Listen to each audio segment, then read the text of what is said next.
Social worker Satyajit Naha distributed raincoats to the poor families along with Gita books and Hanuman Chalisa on Saturday.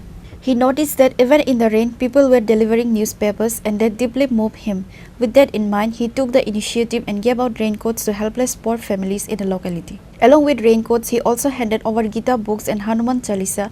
The families were grateful after receiving such kind of help. গণতান্ত্রিক শাসন ব্যবস্থায়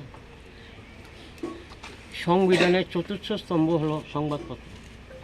আর এই সংবাদপত্রের এই সংবাদ সংগ্রহ করা থেকে মানে পত্রিকা বিলি করা অবধি, পাঠকের হাতে পৌঁছে দেওয়া অবধি যতগুলি কাজ আছে তার মধ্যে সবচেয়ে গুরুত্বপূর্ণ, সবগুলি কাজই গুরুত্বপূর্ণ, তার মধ্যে অন্যতম কাজ হলো হকারদের, যারা ঝড় বৃষ্টিকে উপেক্ষা করেও মানে পাঠকদের হাতে অর্থাৎ আমাদের হাতে এই পত্রিকাগুলি তুলে দেয় এবং তার মাধ্যমে আমরা সারা দেশ বিশ্বের আমরা খবরাখবর পাই। তো আমি একদিন সকালবেলা দেখতে পেলাম যে একজন হকার বৃষ্টি ভিজে পত্রিকা দিচ্ছে, অনিলবাবু, অনিলদা, উনি বৃষ্টি ভিজে পত্রিকা দিচ্ছে। তা আমি জিজ্ঞেস করলাম, দাদা এই আপনার রেইনকোট নেই? বললো না, রেইনকোট নেই।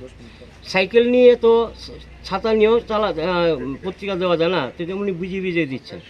তো আমি ওই দিনই চিন্তা করলাম যে না, তাদের জন্য কিছু করব। আমি তো অ্যাকচুয়ালি গরিব মানুষ, আমি ধনী না, ন্যূনতম আর্থিক ক্ষমতার মধ্যে যতটুকু মানে সামর্থ্য আছে জনগণের জন্য করার চেষ্টা করি। তো এরই অঙ্গ হিসেবে আমি কি করলাম, 10 জনকে সিলেকশন করলাম, এলাকাতে সার্ভে করলাম।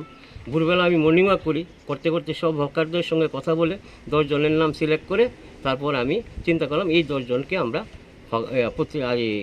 রেইনকোট দেব এবং খুব ভালো রেইনকোট এনেছি, যেটা মানে আমি নিজেও এরকম দামি রেইনকোট পরিনি। আজকে যারা এখানে উত্তরীয় দিয়ে। Reported by Pradap from Agatla, Chinikhora.